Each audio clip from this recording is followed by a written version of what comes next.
Dear viewers, trend news চ্যানেলের পক্ষ থেকে আপনাদেরকে অভিনন্দন। আশা করি সবাই ভালো আছেন। এই মুহূর্তে শিক্ষকদের বদলি সংক্রান্ত একটি গুরুত্বপূর্ণ আপডেট দেওয়ার জন্য উপস্থিত হলাম। তো শুরুতেই বলি, যদি চ্যানেলটি সাবস্ক্রাইব না করে থাকেন তাহলে অবশ্যই চ্যানেলটি সাবস্ক্রাইব করুন এবং বেল বাটন অল করে দিন, যাতে পরবর্তীতে এরকম যে কোনো আপডেট আপনার কাছে খুব সহজেই পৌঁছে যায়। আসলে বদলি নিয়ে, অর্থাৎ বেসরকারি এমপিওভুক্ত শিক্ষকদের সর্বজনীন যে বদলিটা, শূন্য পদ এবং সমপদের প্রেক্ষিতে যে বদলিটা, এটা আসলে বিভিন্নভাবে সমস্যার সম্মুখীন হচ্ছে।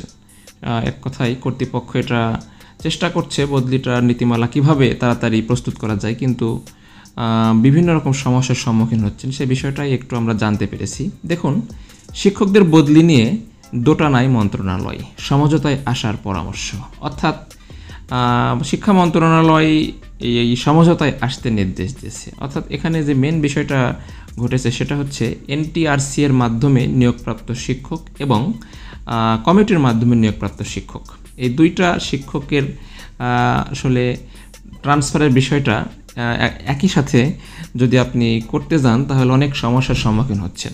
যেমন এনটিআরসি সুপারিশ করেছে কিন্তু কমিটি নিয়োগ দিছে, এটা একভাবে 2015 সাল থেকে নিয়োগ হয়েছে। এদের হয়তোবা ট্রান্সফারের ব্যবস্থা করাটা যুক্তিসঙ্গত এবং খুব তাড়াতাড়ি করা সম্ভব, কিন্তু যখন কমিটি নিয়োগ দিয়েছে 2015 সালের আগ পর্যন্ত, সেই সব শিক্ষকদের কিভাবে আসলে বদলির ব্যবস্থা করা যায় এ বিষয়ে এখনও এনটিআরসিএ বা শিক্ষা মন্ত্রণালয় কেউ কোনো পদক্ষেপ নিতে পারে নাই। তো সেই বিষয়ে মূলত কথা বলতে যাচ্ছি। দেখুন, বেশ কিছু তথ্য আমরা পেয়েছি।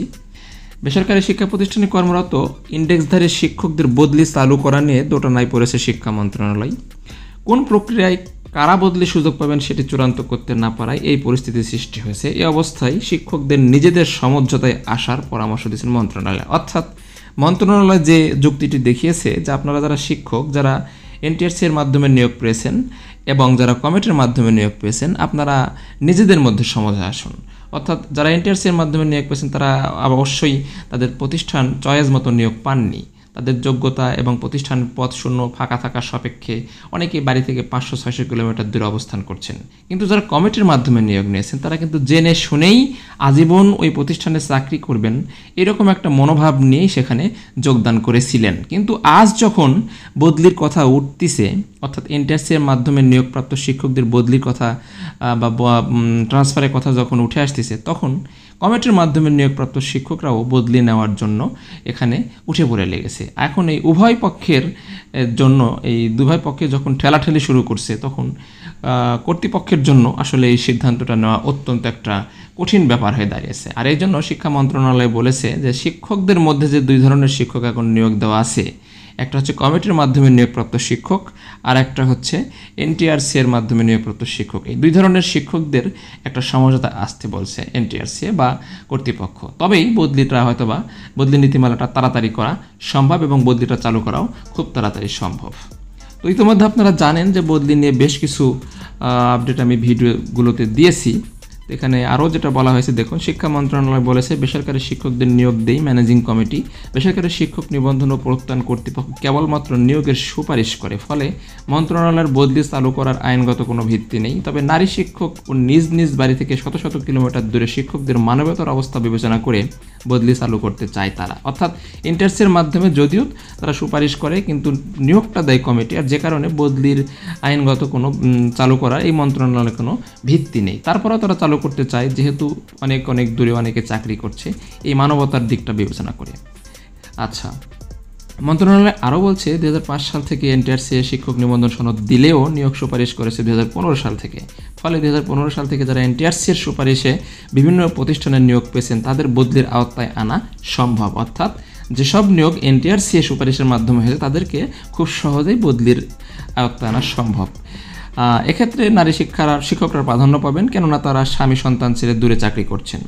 এই বিষয়টি বিবেচনায় নিয়ে বদলি চালুর উদ্যোগ নেওয়া হলেও শিক্ষকদের আরেকটি গ্রুপ সর্বজনীন বদলি চাচ্ছেন। তারা মন্ত্রণালয়ে এসে হট্টগোল করছেন। আচ্ছা, শিক্ষকদের আরেকটি গ্রুপটা হচ্ছে যারা কমিটির মাধ্যমে নিয়োগপ্রাপ্ত হয়েছেন। তারা মূলত আসলে সর্বজনীন বদলি চাচ্ছেন এবং তাদের জন্য তারা যখন মন্ত্রণালয়ে যে হট্টগোল সৃষ্টি করছেন, তখন কর্তৃপক্ষের জন্য বদলি নীতিমালা তৈরি করা অত্যন্ত একটা কঠিন ব্যাপার হয়ে যাচ্ছে। আচ্ছা, নারী শিক্ষক এবং এনটিআরসির সুপারিশপ্রাপ্ত নিয়োগ পাওয়া শিক্ষকদের কষ্টের বিষয়টি আমরা সকলেই অবগত। আইনের বাহিরে গিয়ে আমরা শিক্ষকদের বদলি চালু করার জন্য চেষ্টা করছি। শিক্ষকদের দুটি গ্রুপ সমঝোতায় আসলে দ্রুত বদলি চালু করা হবে। শিক্ষা মন্ত্রণালয়ের এক কর্মকর্তা এই রকম বিবৃতি দিয়েছেন। এখন বদলিটা মূলত নির্ভর করছে শিক্ষকদের যে দুইটা গ্রুপ হয়েছে এই দুই গ্রুপের সমঝোতার ইচ্ছার উপরে। তবে সব শিক্ষকদের বদলি আওতায় আনা সম্ভব নয় বলে জানিয়েছে মন্ত্রণালয়ের শীর্ষ পর্যায়ের একাধিক কর্মকর্তা। তারা বলেছেন 2015 সালের আগে যারা নিয়োগ পেয়েছেন তারা নিজেদের পছন্দ অনুযায়ী প্রতিষ্ঠানের পরীক্ষা দিয়ে তারপর নিয়োগ পেয়েছেন। তবে ধাপে ধাপে এনটিআরসির সনদপ্রাপ্ত শিক্ষকদের বদলির আওতায় নিয়ে আসার পরিকল্পনা রয়েছে, কর্মকর্তারা এ বিষয়টা জানিয়েছেন। তাহলে এখানে বিষয়টি পরিষ্কার, কমিটির মাধ্যমে যারা নিয়োগ পেয়েছেন তাদের জন্য বদলি এখন চালু করা কর্তৃপক্ষের জন্য অত্যন্ত কষ্টকর। আর যারা এনটিআরসির সুপারিশের মাধ্যমে নিয়োগ পেয়েছেন তাদের জন্য এনটিআরসি যে কোনো মুহূর্তে বদলি চালু করে যেতে পারে, সার্বজনীন বদলি, এবং সেটা স্কুল থেকে কলেজ, কলেজ থেকে কারিগরি, কারিগরি থেকে মাদ্রাসা, মাদ্রাসা থেকে স্কুল, এক কথায় সর্বজনীন সমপদ সমগ্রের যে বদলিটা। কিন্তু এক্ষেত্রে যদি এই কি বলবো মানে কমিটির মাধ্যমে নিয়োগপ্রাপ্ত শিক্ষকরা সেখানে যে জটলা বাঁধায় বা হট্টগোল সৃষ্টি করে, সেক্ষেত্রে আসলেই হয়তোবা সকলের বদলিটাই বন্ধ হয়ে যাবে। তা আমি অবশ্যই বলবো যে অন্তত বদলিটা চালু হতে দিন আপাতত। এনটিআরসির মাধ্যমে নিয়োগপ্রাপ্ত শিক্ষকরা আপাতত বদলির আওতায় আসুক, তাদের কষ্টটা কিছুটা দূর হোক, এবং পরে দেখা যাবে যে সর্বজনীন বদলির বিষয়ে কোনো ব্যবস্থা করা যায় কিনা। এছাড়াও বাংলাদেশের শিক্ষা জাতীয়করণের বিষয়টা আছে, জাতীয়করণ হয়ে গেলে অটোমেটিকলি বদলির বিষয়টা চলে আসবে। তো আমার মনে হয় যেহেতু এখনও শিক্ষা প্রতিষ্ঠান জাতীয়করণ হয়নি, সেহেতু শিক্ষকদের এই বিষয়টা মাথায় নিয়ে ভাবা উচিত এবং শিক্ষক নেতাদের এই বিষয়টা নিয়ে সমঝোতায় বসা উচিত। কারণ মন্ত্রণালয়ের ইচ্ছা থাকা সত্ত্বেও যদি বদলি না হয়, বদলিটা শুরু করা না যায়, সেটা আমাদের শিক্ষকদের জন্য অত্যন্ত দুর্ভাগ্যের একটা বিষয়। বিশেষ করে যেসব ভাই ও বোনেরা এনটিআরসির মাধ্যমে নিয়োগ নিয়ে 5 থেকে 600 কিলোমিটার দূরে অবস্থান করছেন, তাদের কথা একবার চিন্তা করুন। চিন্তা করে তারপর আপনারা নিজেদের কথা ভাবুন।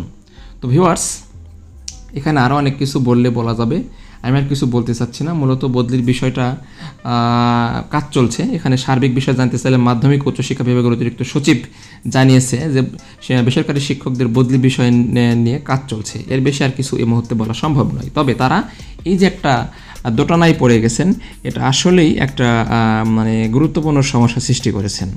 তো আমরা শিক্ষক, আমরা যদি সহনশীল না হই তাহলে হয়তোবা এনটিআরসি এবং শিক্ষা মন্ত্রণালয়, শিক্ষা অধিদপ্তর সবাই সুযোগ নেবে এবং আমাদের মধ্যে নিজেরা যখন আমরা কাদো ছোড়াছুরি করব, তখন আমার মনে হয় তারা আর এই বদলি বিষয়ে নাক গলাবে না। তো ভিউয়ার্স, আমি অবশ্যই অনুরোধ করব, যারা এনটিআরসির মাধ্যমে নিয়োগ পেয়েছেন তাদেরকে অনুরোধ করব এবং যারা কমিটির মাধ্যমে নিয়োগ পেয়েছেন তাদেরকে অনুরোধ করব, চলুন আমরা একসাথে কাজ করি এবং অন্তত বদলি ব্যবস্থাটা চালু হোক। প্রথমে এনটিআরসির মাধ্যমে নিয়োগপ্রাপ্ত শিক্ষকরাই বদলি পাক, তারপর আস্তে আস্তে দেখা যাবে সবাই বদলি পায় কিনা। আর জাতীয়করণের আওতায় আসলে পারে ইনশাল্লাহ সবাই একদিন বদলি হতে পারবেন।